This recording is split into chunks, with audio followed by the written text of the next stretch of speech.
Hello and welcome back to Let's Play The Legend of Zelda Minish Cap. In the last episode we made it to Mount Crenel proper, not just Mount Crenel's base or anything silly like that.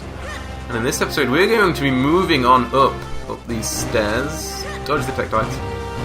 Yeah, and here's a suspicious looking gap, let's bomb it. Probably the only option here. We'll take out these Tektites while I'm waiting for that bomb. And hey, another piece of heart, this is fantastic. You can get these fairies as well, put them in your bottle. If you have a fairy in the bottle, then when you die, you will be replenished with 6 hearts. So yeah, it's kind of a backup plan if you are prone to dying. And now we can just go down here, to the right. And there's enemies with rocks on their heads, they're kind of annoying. Especially since they're, kind of decoys. There's another wall we can blow up here. And then go on through. Hey, red choo-choo, I'm going to throw some parts at you. Green, no, not green, blue Kinstone piece. Sorry, I'm colourblind. I'm not really, but, that would be the only explanation for me messing up like that. And hey, these guys, the kind of grey-black choo-choos, they will grow spikes if you get too close to them. So, they're not too bad. Oh, and here's a chance for me to show off something. You can actually roll through enemies if you time it right, like that. You can roll through enemies, which is kind of useful. It's not especially easy to do. I'm kind of surprised I managed to do it first time, but it can have its uses if you get into a sticky spot and you need to get out without taking any damage. And now I need to push this one. Get away from here. Kind of camping there, aren't you? Yeah, you can kind of hit him away. Not a big deal. And hello, Tektite. There's another tornado here. Are we in the south where there's lots of tornadoes? Or vortexes, as they're actually called. Was it vertexes? I can't remember. I assume it's vortexes, that would make more sense to me in my brain. So up here, just another level of Mount Crenel. Mount Crenel level. What's up here? Oh no, we can't do anything there just yet. Just a dead end. And there's a lot of enemies here, but we can kind of avoid them if you play your cards right. I like throwing bombs. Oh, I missed anyway. Get over there. Okay, and we managed to kill the Peahat as well. It's kind of good. And can't remember what this guy sells you. Ah, the grip ring. So, the grip ring for only 40 rupees. Definitely want to buy that. This allows you to climb cliffs, such as the ones around here. Such as one here. But first I'm going to go down, actually. It may seem kind of counterintuitive, but it's what I want to do, seriously. And here's a mushroom here.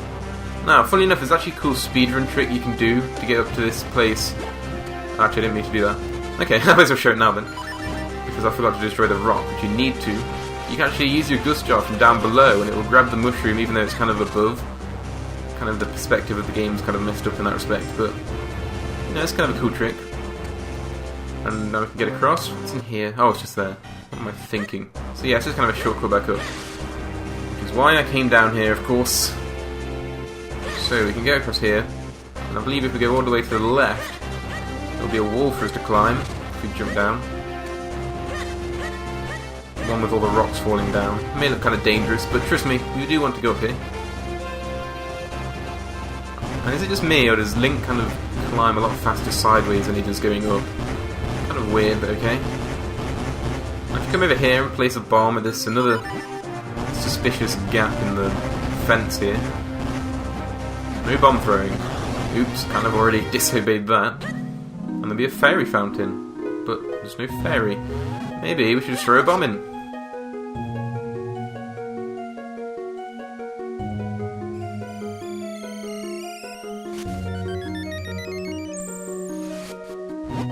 And hurrah! Throwing the bomb in made a fairy appear. Welcome to the adventurous spring.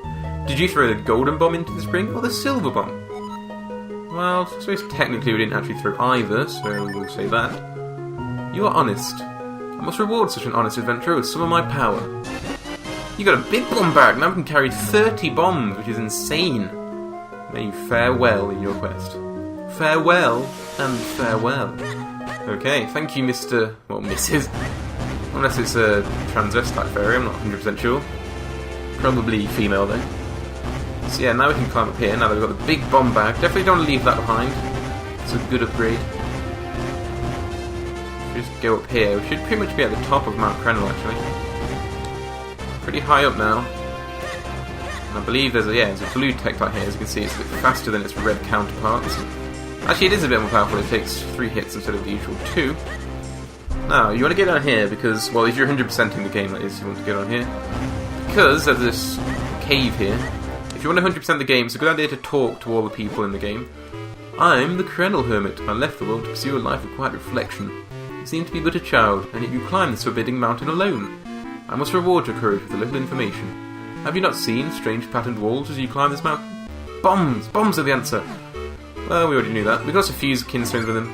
So yeah, like I said, it's a good idea to talk to all the people in the game if you want 100% for something that we'll be doing a lot later. And this guy is one of the people that's commonly overlooked in the game, so yeah, make sure you come see him if you want to get 100%. And he'll spawn a golden enemy. Golden enemies, such as that golden rope. Sorry about that, had a bit of technical difficulties there, but yeah.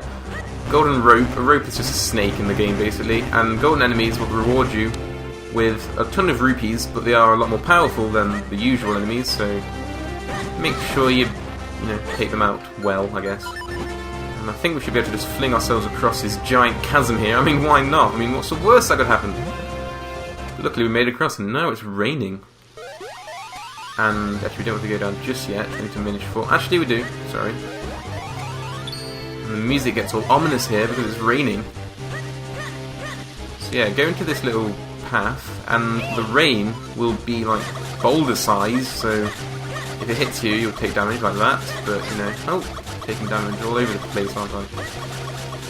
I've had other times where I just ran through that straight away and didn't take any damage at all, but that was not one of those times.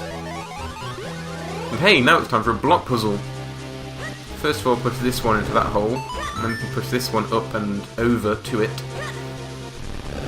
Now, block pushing in this game is quite tedious as it is in all Zelda games, but honestly, this game really isn't that bad for block pushing compared to some of the other Zelda games, but I don't know, I suppose it's still as tedious, I mean it always is. But anyway, it's just part of the Zelda game, what are you going to do? Yeah. Pushy block, pushy block. Pushy block block block block block block pushy block block block block block block pushy block block block block block block pushy block block block block block block block block block block push push push push push push push push block block block block. Okay, I'm gonna stop doing that. I am very non-musical, so any singing or anything of that sort that I do, it does sound awful. So yeah, go down the left there to avoid that guy. And there's kind of a block puzzle here. It's not too tough, but I don't know, it's probably the hardest one we've seen so far. You need to push this one down if you want to progress. Obviously you want to progress, I mean, who doesn't? It's what everyone wants in life. Okay, there we go. Thought I did it wrong for a minute there. But we didn't. We did it right. And hey, guy ambushed me. I do not approve of that. That behaviour. Actually, I have the Gusto equipped anyway. Bam! So yeah, before you use that mushroom, use the Gusto to get rid of these pots first, because you won't be able to get across otherwise. But now that we're cleared, then we can. Ooh, and some pots over there in the corner. I kind of want to see what's inside them. Probably just some rupees or hearts or something. I think there might be special parts. Oh, bombs. Guess that's okay. Because you need them here, even though we already have 30 of them. You need to throw them across here to activate that switch, and activating that switch will activate the bridge. Huzzah! So, what's in these pots? Pots for days. A 20 rupee, that's pretty darn good. Even though we're not exactly yearning for rupees right now, but it's still useful. And yay, more block pushing! Block a push, push the block over there to the hole, push the block into there and pull the statue out of the way. Well, push it out of the way, technically. Don't go pulling it, that would be a terrible idea. So yeah. General idea with block puzzles is just don't push them into a corner because you won't be able to get them out because you can't pull them, you can only push them. And here's another block puzzle, so you can even call this a puzzle. I wouldn't, because it's pretty easy. And there's a blue Kinstone piece, that's pretty awesome. Get that heart and then leave. Hey, another Minish portal. So where will this lead us to? avoid these enemies as usual. I don't know what these enemies are called. I should look that up. And here we are in Malari's mine. So Malari's the guy we need to go see about the sword. Ting along, tong along, dig along for iron. I read that as die along for iron. So yeah, these guys are like miners in Malari's mines. But we need to find Malari, because he's what we came here for. And also to get some earth elements, because that would be useful. Not earth elements, just normal elements. Only the first one's called the earth element. Green clothes and an odd hat. Sir, might you be young Link? I am Malari, Master Smith. I hear you want me to reforge the sacred sword and help break a curse. I'll be needing the old sword, which holds the power of the elements first. Show me that broken Dokori blade. I love all this adventure, what with the rescuing of princesses and such. I'd be happy to reforge this thing into a brand new sacred blade for you. Well, here it is. It'll take me a while to rework your sword. In the meantime, you should track down the missing elements. One of them should be in the mine the humans dug. It's not far from here. Alright, let's get started. Okay. So yeah, let's leave him to it and find the element. And ooh, glowy sword. Sword is glowing. Let's touch it. Ow, burn my hand. Okay. Don't touch glowing sword because your hand will burn. You're going to the mine. It's okay if we talk to the boss. And he will let us through. Thank you, good sir.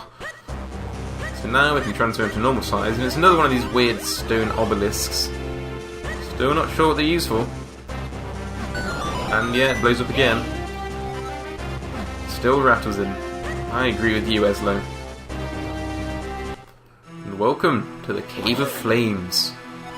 This is the second temple, but since we just made it here, I think I'm going to end this off and we'll do the Cave of Flames in the next episode. So, I'll see you next time.